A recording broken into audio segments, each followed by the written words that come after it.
ইন্নাল হামদুলিল্লাহ ওয়াসসালাতু ওয়াসসালামু আলা রাসূলিল্লাহ আম্মা বা'দ। প্রিয় উপস্থিতি, শিকড় একটি গাছের মূল ভিত্তি হলেও বস্তুত গাছটির সৌন্দর্য নির্ভর করে তার শাখা প্রশাখার ওপর। একটি গাছের ডালপালা বা শাখা প্রশাখা যত বেশি হবে তার শোভা ততই বৃদ্ধি পাবে, সাথে বৃদ্ধি পাবে তার ফলের পরিমাণও। পক্ষান্তরে ডালপালাবিহীন একটি গাছ জীবিত থাকলেও তার যেমন কোনো শোভা থাকে না, তেমনই তার থেকে কোনো ফলও আশা করা যায় না। একসময় হয়তো গাছটির জীবনই হুমকির মুখে পতিত হয়।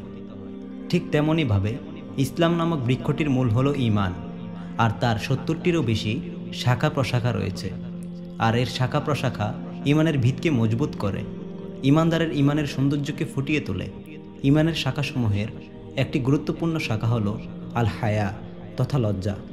সহিহ মুসলিমে বর্ণিত হয়েছে, রাসূলুল্লাহ সাল্লাল্লাহু আলাইহি ওয়াসাল্লাম বলেছেন, আল ঈমানু বিদউন ওয়া সাবউনা আও বিদউন ওয়া সিত্তুনা শু'বা ফাআফদালুহা কাওলু লা ইলাহা ইল্লাল্লাহ ওয়া আদনাহা ইমাতাতুল আযা আনিত তারিক ওয়াল হায়াউ শু'বাতুম মিনাল ঈমান। ঈমানের ৬০ বা ৭০টিরও অধিক শাখা রয়েছে, আর তার মধ্য থেকে সর্বোত্তম শাখা হলো লা ইলাহা ইল্লাল্লাহ বলা, এবং সর্বনিম্ন বা সবচেয়ে ছোট শাখা হলো রাস্তা থেকে কষ্টদায়ক বস্তু সরিয়ে দেয়া। আর লজ্জা ঈমানের একটি অঙ্গ। তো লজ্জা বিষয়টি কি, আর আমরা কিভাবে বুঝব আমাদের মাঝে লজ্জা আছে? লজ্জা হলো কোনো অশ্লীল বা খারাপ কাজ করার সময় অন্তরে এক ধরনের সংকোচ বোধ তৈরি হবে, এবং মন্দ কাজটি না করার খেয়াল অন্তরে অটুট থাকবে। একজন ব্যক্তি তখনই কোনো খারাপ কাজে লিপ্ত হতে পারে যখন তার মাঝে লজ্জা থাকে না। লজ্জা মানুষের এমনই এক উত্তম বৈশিষ্ট্য যা আল্লাহ সুবহানাহু ওয়া তাআলা মানবজাতির মধ্যে সৃষ্টি শুরু থেকেই দিয়ে রেখেছেন। তাই তো সৃষ্টির প্রথম মানবী আদম আলাইহিস সালাতু ওয়াস সালাম ও হাওয়া আলাইহিস সালাতু ওয়াস সালাম যখন ভুল করে নিষিদ্ধ ফল ভক্ষণ করেন, তখন শাস্তিস্বরূপ তাদের শরীর থেকে জান্নাতি পোশাক খুলে যায়। তখন তারা লজ্জার কারণেই গাছের পাতা দিয়ে নিজেদের সতর ঢেকে নিয়েছিলেন। সুতরাং লজ্জা হলো মানুষের ফিতরি তথা স্বভাবগত বিষয়। কিন্তু মানুষ যখন পরিবার ও পারপার্শ্বিক প্রভাবে বিভিন্ন মন্দ কাজে জড়িয়ে পড়ে, তখন তার থেকে চরিত্রের এই স্বভাবগত বৈশিষ্ট্যটি একসময় উঠে যায়। ফলে সে প্রবৃত্তির লালসা পূরণের মাঝেই উন্মাদ হয়ে যায়। এ কারণেই বলা হয়, নির্লজ্জ ব্যক্তি যে কোনো ঘৃণিত কাজ করতে পারে। লজ্জা ঈমানের শাখা প্রশাখার মূল উৎসস্বরূপ। এর দ্বারা মানুষের যাবতীয় গুনাহ ও খারাপ কাজ থেকে বেঁচে থাকতে পারে। লজ্জাকে দুভাগে ভাগ করা যায়: ১. শরীয়ী লজ্জা, ২. সামাজিক লজ্জা। আল্লাহ তাআলার ভয়ে সমস্ত গুনাহ ও খারাপ কাজ থেকে বিরত থাকা এবং সকল নেক ও কল্যাণের কাজকে আঁকড়ে ধরা হলো শরয়ী লজ্জা। আল্লাহ সুবহানাহু ওয়া তাআলা সূরা নিসার ১০৮ নম্বর আয়াতে বলেন, ইয়াস্তাখফুনা মিনান নাস ওয়ালা ইয়াস্তাখফুনা মিনাল্লাহ ওয়া হুয়া মাআহুম ইয ইউবাইয়িতুনা মা লা ইয়ারদা মিনাল কওল ওয়া কানাল্লাহু বিমা ইয়ামালুনা মুহীতা। তারা মানুষের কাছে লজ্জিত হয়, কিন্তু আল্লাহর কাছে লজ্জিত হয় না, অথচ তিনি তাদের সাথেই রয়েছেন। তারা যখন রাতে এমন বিষয়ে পরামর্শ করেন যে কথায় আল্লাহ সন্তুষ্ট নন, তারা যা করে সবকিছুই আল্লাহর আয়ত্তাধীন। সুনানে তিরমিজি ও মুসনাদে আহমদে বর্ণিত হয়েছে, রাসূলুল্লাহ সাল্লাল্লাহু আলাইহি ওয়াসাল্লাম বলেছেন, আন আব্দুল্লাহ ইবনে মাসউদিন ক্বাল ক্বালা রাসূলুল্লাহি সাল্লাল্লাহু আলাইহি ওয়াসাল্লাম ইস্তাহিয়ু মিনাল্লাহি হাক্কাল হায়া ক্বালা কুলনা ইয়া রাসূলুল্লাহ ইন্নী নাস্তাহি ওয়ালহামদুলিল্লাহ ক্বালা লাইতা যাক ওয়ালাকিন্নাল ইস্তিহয়া মিনাল্লাহিল হাক্কাল হায়া আন তাহফাজার রাহসা ওয়া মা ওয়া ওয়াল বাতনা ওয়া মা হাওয়া ওয়াল তাযকুরুল মাউতি ওয়াল বিলাহ ওয়া মান আরাদাল আখিরাতা তারাকাতা জিনাতাদ দুনিয়া ফামান ফাআলা যালিক ইস্তাহিয়া মিনাল্লাহিল হাক্কাল হায়া। আব্দুল্লাহ ইবনে মাসউদ হতে বর্ণিত, তিনি বলেন, রাসূল সাল্লাল্লাহু আলাইহি ওয়াসাল্লাম আমাদেরকে লক্ষ্য করে বললেন, তোমরা আল্লাহ তাআলাকে যথাযথ লজ্জা করো। তখন আমরা বললাম, হে আল্লাহর রাসূল, আলহামদুলিল্লাহ, আমরা আল্লাহকে লজ্জা করি। রাসূল সাল্লাল্লাহু আলাইহি ওয়াসাল্লাম বললেন, তোমরা যেভাবে করো এভাবে নয়। আল্লাহর প্রতি যথাযথ লজ্জাশীলতা হচ্ছে তুমি তোমার মাথাকে হেফাজত করবে এবং মাথা যা কিছু একত্রিত করেছে, অর্থাৎ চোখ, কান, মুখ, এগুলো দ্বারা আল্লাহর নাফরমানি থেকে বিরত থাকবে। হারাম খানাপিনা ভক্ষণ করা থেকে পেটকে হেফাজত করবে এবং সে যা কিছু অন্তর্ভুক্ত করেছে তা থেকে। আর মৃত্যুকে স্মরণ করো এবং তোমাদের মধ্যে যে ক্রমান্বয়ে পরিবর্তন ঘটছে, তুমি যে মৃত্যুর দিকে এগিয়ে যাচ্ছ সেই কথাকে স্মরণ করো। আর যেই ব্যক্তি আখিরাত কামনা করবে সে ইহকালীন জীবনের চাকচিক্য পরিত্যাগ করবে। আর যে এইগুলো করতে পারবে সেই আল্লাহর প্রতি যথাযথ লজ্জাশীলতা প্রদর্শন করল। মানুষ বা সমাজের ভয়ে কোনো কাজ থেকে বিরত থাকা হলো সামাজিক লজ্জা। সামাজিক লজ্জার কারণে মানুষ যদি খারাপ ও অশ্লীল কাজ থেকে বিরত থাকে তাহলে তা প্রশংসনীয়।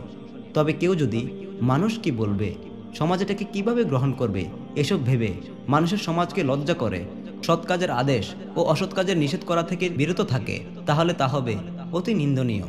প্রিয় উপস্থিতি, লজ্জা এবং ঈমান এ দুটি একটি অপরটির সাথে ওতপ্রোতভাবে জড়িত।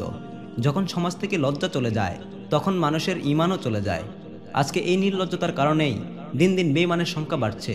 হাদিসে শরীফে বর্ণিত হয়েছে, রাসূলুল্লাহ সাল্লাল্লাহু আলাইহি ওয়াসাল্লাম বলেছেন, আল হায়াউ ওয়াল ঈমানু কুরনাউ জামিআ ফাইদা রুফিয়াল আহাদুহুমা রুফিয়াল আখর। লজ্জা ও ঈমান হচ্ছে একত্রে দুই সহচর। যখন উভয়টার একটাকে উঠিয়ে নেওয়া হবে তখন অপরটাও উঠে যাবে। এই যে আমাদের সমাজে এত অশ্লীলতা, এত বেহায়াপনা কেন এসে বেড়ে চলছে, কেন এত অপরাধ সংগঠিত হচ্ছে, এর মূল কারণ হচ্ছে সমাজ থেকে বর্তমানে লজ্জা উঠে গেছে। আজকের সমাজের বাস্তবতা হলো এখন পরিবার থেকেই সন্তান নির্লজ্জতা শিখছে। মা বাবা সন্তানের সামনে বসেই অশ্লীল মুভি সিরিয়াল দেখছে। পরিবারের সবাই একসাথে বসে নাটক সিনেমা দেখছে, বিনোদন করছে। মা তার সন্তানকে শর্ট পোশাক পরাচ্ছে, মেয়েকে খোলামেলাভাবে সাজিয়ে দিচ্ছে।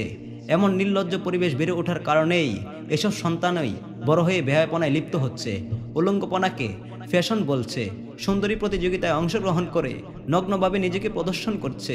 যদি মা বাবার মাঝে কিঞ্চিত পরিমাণ লজ্জা থাকতো, নিজের মেয়েকে এমন অশ্লীলতায় লিপ্ত হতে দিত না। ভাই তার বোনের ক্ষেত্রে এমন নির্লজ্জ হয়ে বাইরে ঘুরে বেড়ানোকে সাপোর্ট করতো না। আজ সমাজে শুধু লজ্জা না থাকার কারণেই অবৈধ প্রেম, পরকীয়া মানুষের কাছে স্বাভাবিক হয়ে গেছে। মেয়ে তার বয়ফ্রেন্ডের সাথে ঘুরে বেড়াচ্ছে, বাসায় এনে আড্ডায় মেতে উঠছে। রাসূলুল্লাহ সাল্লাল্লাহু আলাইহি ওয়াসাল্লাম বলেছেন, ইযা লাম তাস্তাহি ফাসনা মা শি'তা। যদি তোমার মাঝে লজ্জা না থাকে তাহলে তুমি যা ইচ্ছা তাই করতে পারো। জনৈক কবি বলেছেন, ইযা লাম তাখশা আকিবাতাল লায়ালি ওয়ালা তাস্তাহি ফাসনা মা তাশা ফালা ওয়াল্লাহি মা ফিল আইশি খায়র ওয়ালাদ দুনিয়া ইযা যাহাবাল হায়া। তুমি যখন নির্জন রাতের পরিণতিকে ভয় না করবে এবং তোমার মাঝে লজ্জা না থাকবে তখন তুমি যা ইচ্ছা তাই করতে পারো। সুতরাং আল্লাহর কসম করে বলছি, লজ্জা চলে গেলে দুনিয়াতে এবং জীবনে কোনো কল্যাণই বাকি থাকে না।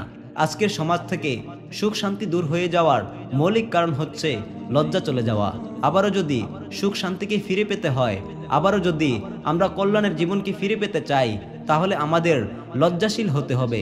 সহিহ বুখারী ও মুসলিমে বর্ণিত হয়েছে, রাসূলুল্লাহ সাল্লাল্লাহু আলাইহি ওয়াসাল্লাম ইরশাদ করেছেন, আল হায়াউ লা ইয়াতি ইল্লা বিখাইর। লজ্জা কেবল কল্যাণই বয়ে আনে। সহিহ মুসলিমের অপর হাদিসে বর্ণিত হয়েছে, আল হায়াউ কুল্লুহু খায়র। লজ্জা সবটুকুই কল্যাণই কল্যাণ। প্রিয় মুসলিম ভাই ও বোনেরা, আসুন আমরা লজ্জার ভূষণে নিজেদের শোভিত করি, আমাদের সন্তান ও পরিবারের লোকদেরকে এই উত্তম চরিত্রের শিক্ষা দেই। আল্লাহ সুবহানাহু ওয়া তাআলা আমাদের সবাইকে লজ্জাশীল হওয়ার তৌফিক দান করুন। আমিন। ওমা আলাইনা ইল্লাল বালাগ। স্পন্সর্ড বাই লা তাহজান মিডিয়া। সঠিক দিন সম্পর্কে জানতে চ্যানেলটি সাবস্ক্রাইব করুন।